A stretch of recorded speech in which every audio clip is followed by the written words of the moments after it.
राजगढ़ में एक राजा बड़ा ही समझदार था और चालाक भी। वो अपने हर महल को बड़े ही शौक से सुंदर बनवाया करता था। उसने राजगढ़ में बहुत सुंदर महल बनवाया था।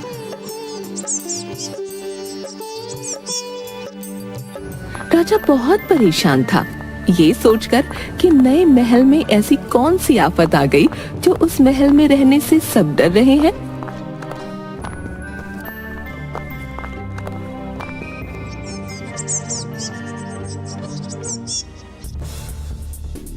लाखों रुपए खर्च करके इतना सुंदर महल बनवाया, लेकिन वहां रह ना सका।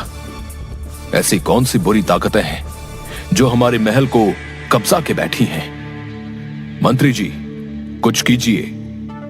महाराज, आपके उस महल में इतनी बड़ी परेशानी की वजह वो भूत ही है। क्या कर सकते हैं मंत्री? इतना खर्चा करके ऑनलाइन उस महल का मैंने डिजाइन मंगवाया था। अब वैसे डिजाइन दोबारा नहीं बनवा सकता हूं। अब तो वो इंटीरियर डिजाइनर भी अमेरिका शिफ्ट हो गया है। उन भूतों को भगाने के लिए बड़े बड़े पंडित आए, ज्योतिषी आए, बड़े बड़े बाबा वैरागी आए, मगर कोई उनको उस महल से न निकाल पाया। सबने विचार किया कि साधु और पंडित को बुलाया जाए।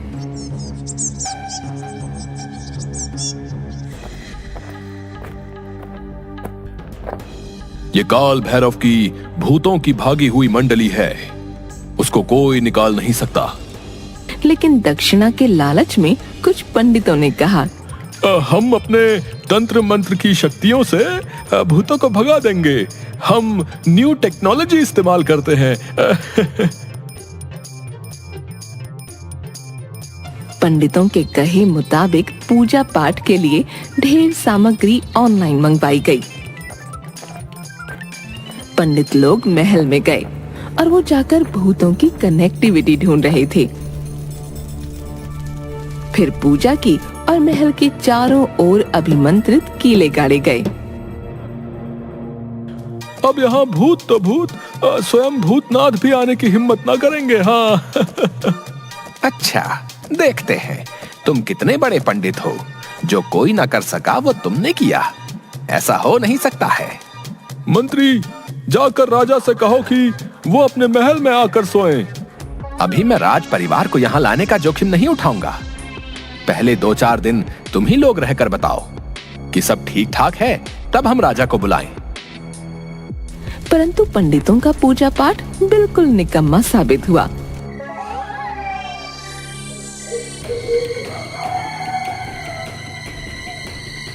रात के वक्त जब भूतों में जोर आया तो उन्होंने इन पंडितों को भी उठा उठा कर फेंकना चालू कर दिया।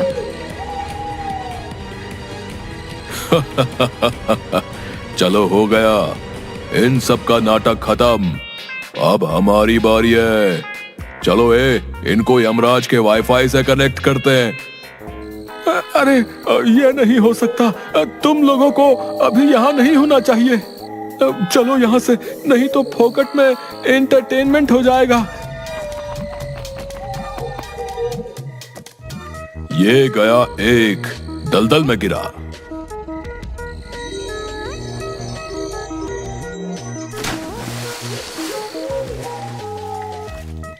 भूत भाई, मेरी ओला बुक कर दो, मैं अभी निकल जाऊंगा। ओला क्यों पंडित जी, आपको उबर से भेजता हूँ। इसकी तो हड्डी पसली ही टूट गई। इसका तो सिर ही फोड़ूंगा। पंडितों की पराजय से राजा बहुत दुखी हुआ। उसने दूसरे दिन चारों ओर ढिंढोरा पिटवाया। जो मेरे महल से भूतों को निकाल देगा, उसे 5 लाख रुपए इनाम में दूंगा। इन रुपयों के लालच में इस बार बड़े बड़े मौलवी, मुल्ले, भगत सयाने आए, मगर उनकी भी भूतों ने बुरी दुर्गति कर डाली। वो भी भाग खड़े हुए।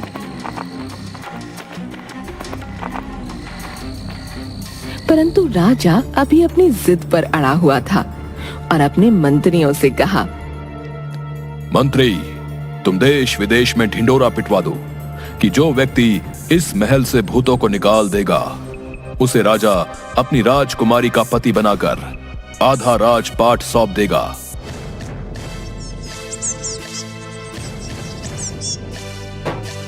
खलक खुदा का, मुल्क हिंदुस्तान का, हुक्म राजा बहादुर का। जो व्यक्ति महल से भूतों को निकाल देगा उसे राजा अपनी राजकुमारी का पति बनाकर आधा राजपाट सौंप देंगे। मगर कोई न आया। नगर में चारों तरफ खबर फैल गई। नगर के लोगों ने महल के आसपास तक जाना बंद कर दिया था। यहाँ तक कि महल के पास से जो भी गुजरता तो भूत उसको उल्टा वहीं लटका देते। नगर के लोगों ने सोच लिया था कि नगर को छोड़कर कहीं और रहने चले जाएंगे। नगर के पंचायत घर में सबको मेल करके बुलाया गया।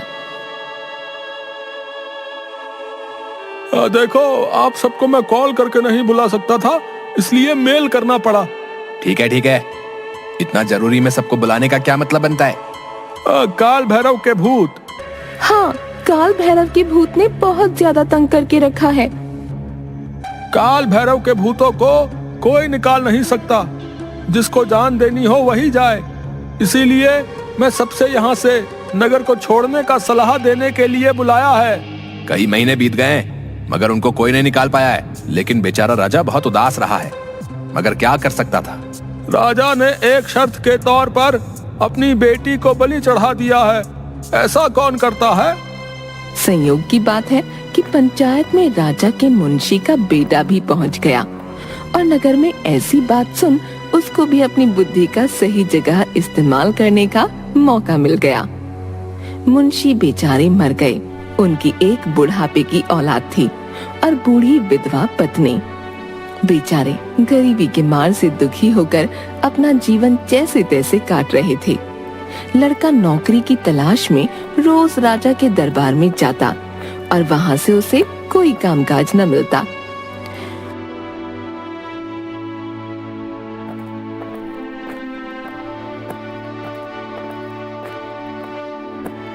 बेचारे माँ बेटे भूख से बिलखने लगे। एक दिन बीता, 2 दिन बीते, ऐसे ही तीसरा दिन हुआ।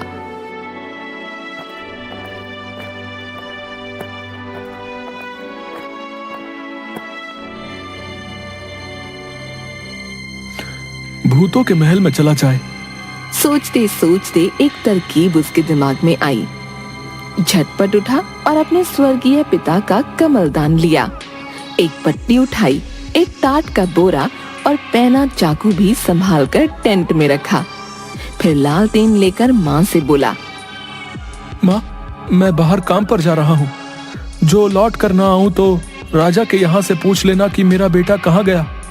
तुम्हें पता लग जाएगा। बेचारी बुढ़िया समझ ही नहीं पाई, बेटा कहाँ जा रहा है। कोई जवाब न देते हुए बेटा वहां से निकला और सीधा भूतों के महल में जा पहुंचा। महल के बाहर शानदार फाटक था। वहां राजा के सिपाही पहरा दे रहे थे।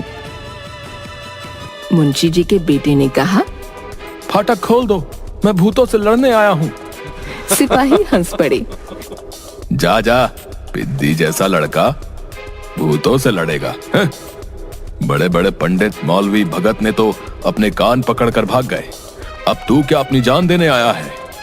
वो लोग मंत्रों से लड़े, मैं बुद्धि से लड़ूंगा।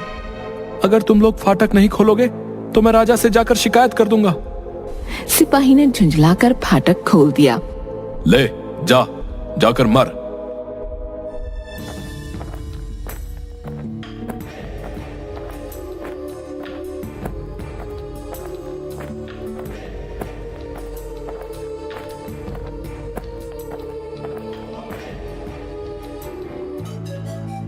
तालाब के किनारे एक बोगी बंधी थी।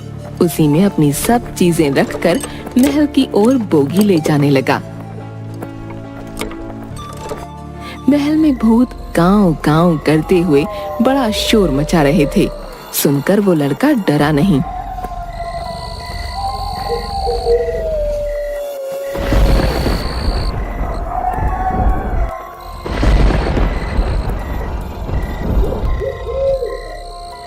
काल भैरव को तुम्हारे यहाँ रहने का पता चल गया है और मैं तुम्हारी खबर लेने के लिए ही यहाँ आया हूँ। मैं मुंशी चित्रगुप्त की औलाद हूँ। लड़के की ये बात सुनकर महल में सन्नाटा छा गया।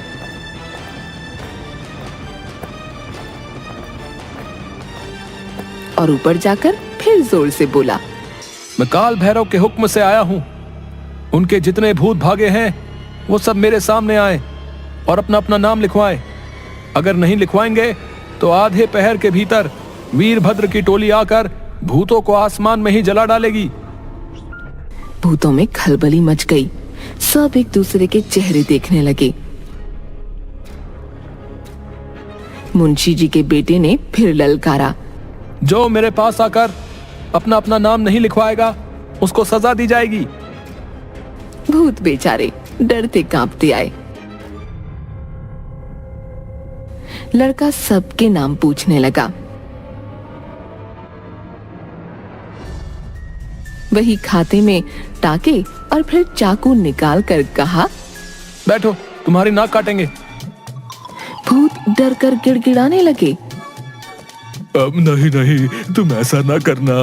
अगर नाक कट गई तो हम लोगों की इज्जत नहीं रहेगी। हम लोग ऐसे कैसे हम लोग जा पाएंगे? मुझसे कॉमेडी कर रहे हैं? मुझसे कॉमेडी कर रहे हो? चित्रगुप्त को लाइव पता चल जाता है। आजकल इंटरनेट का जमाना है। काल भैरव की आज्ञा से तुम्हें सजा तो अवश्य ही दी जाएगी, चाहे नाक कटवा लो या फिर आग में जलो।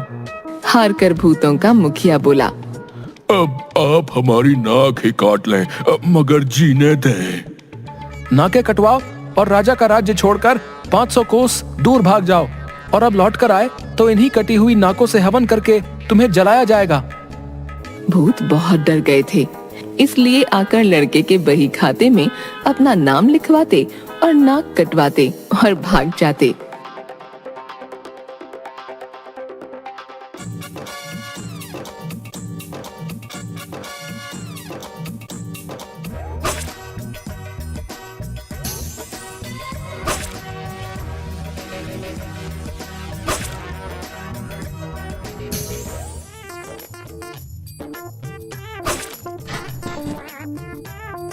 मुंशी जी के बेटे ने सबकी नाकें एक बोरे में भरी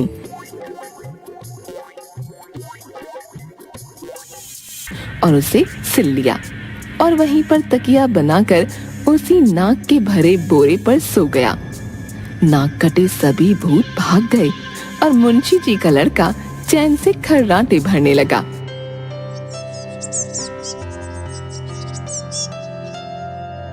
सुबह होते ही सिपाही आए कि महल से लड़के की लाश निकालने। ये तो लगता है मर गया है। आया बड़ा भूत भगाने, लगता है खुद ही भूत बन गया है। चलो चलकर राजा को खबर करते हैं इसकी। पर लड़का तो नाकों के बोरे पर सोता हुआ खर्राटे भर रहा है। लड़का हंसकर बोला, भूत है ही कहाँ जो मुझे मारते। भूत तो मेरे बोरे में बंद है। जाओ, राजा को जाकर खबर करो कि राजा यहाँ आकर रहे और राजकुमारी से मेरा ब्याह करे।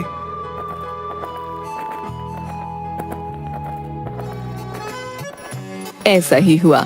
राजा ने राजकुमारी के साथ उस लड़के से विवाह कर दिया और कहा, इस नए महल में अब तुम ही रहो और राजपाट करो, मगर इतना जरूर बतला दो कि तुमने किस मंत्र से उन भूतों को भगाया है। मैं कायत का बेटा हूँ, बुद्धि से काम लेता हूँ, इसलिए बुद्धुओं से जीत गया। मेरे पास बस एक मंत्र था और वो था बुद्धि का मंत्र। राजा रानी बड़े खुश हुए और लड़के की माँ को भी महल में बुला लिया गया। जैसे उनके सुख के दिन लौट आए, वैसे राम करे सबके दिन आए।